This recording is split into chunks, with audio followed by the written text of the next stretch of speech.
Ladies and gentlemen, please welcome Angela Parody-Merino from the Institute of Agriculture and the Environment, the presentation entitled Genetics of the Timing of Migration in a Long-Distance Migratory Bird, the Bar-tailed Godwit.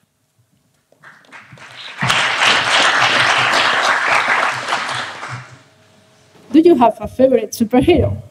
I do. Let me introduce you my favorite superhero, the godwit. Not only they are real, but they have not one, but 3 superpowers. First superpower, they are able to fly non-stop for 10 days, crossing more than 10,000 kilometers. Just imagine the distance from Alaska to New Zealand, non-stop. Second superpower, to do so, they need to store a lot of energy. So they eat a lot, and they can get very fat. They increase their weight by 50% just before going for migration. And third superpower, and attention, because this is the most important of all. Individuals of godwits, they depart within the same week, every year. However, this species lives over a period of a month. So this means that in the population of godwits, we can find a range of time preferences. From those birds that prefer to depart always early, to those birds that prefer to depart always late. So how do they do that? Well, experimental investigations have demonstrated that migratory behavior has a strong genetic basis. This means that somehow migratory birds receive an internal message telling them when it's time to fly. So we know that, but we still don't know which are actually those genes involved in this innate migratory clock. And this is where my PhD comes in.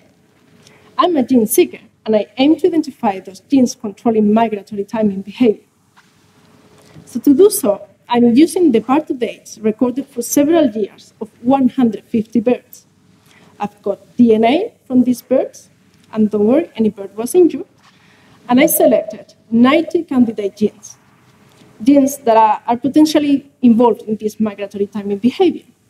And what I'm doing is comparing those genes of the early departures with the genes of the late departures and see in what they differ.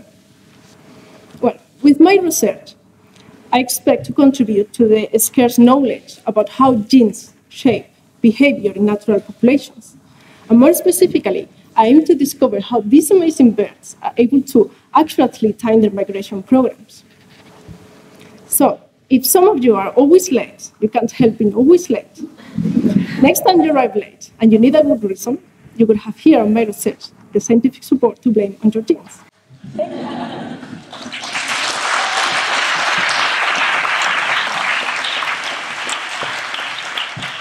Thank you, Angela. Judges. Thank you very much, Angela. I love the ending. Very, very great. I love the way that you just stitched that all together. And you took us through, little by little, the story, and you unpacked the story as you went. So great. So love the kind of methodology that you really simplified and told us about, and then the application of that. So great story, and I really like the concept of the superpower, because I think that really captures the attention. So well done. Thank you. Yes, indeed. Thank you, Angela. I think you've left us with the message. We should take a good hard look at ourselves to see what we can define where our habits come from. I thought too the great introduction in terms of the superpowers of the small bird. It's probably insignificant if one were to see one, and then the research you were doing and the scale and the depth of it seemed to me to be particularly absorbing, as you related to us. And the central thesis that migration has genetic bases and timing is everything, I think. Very nice conclusion at the end. Thank you. Congratulations.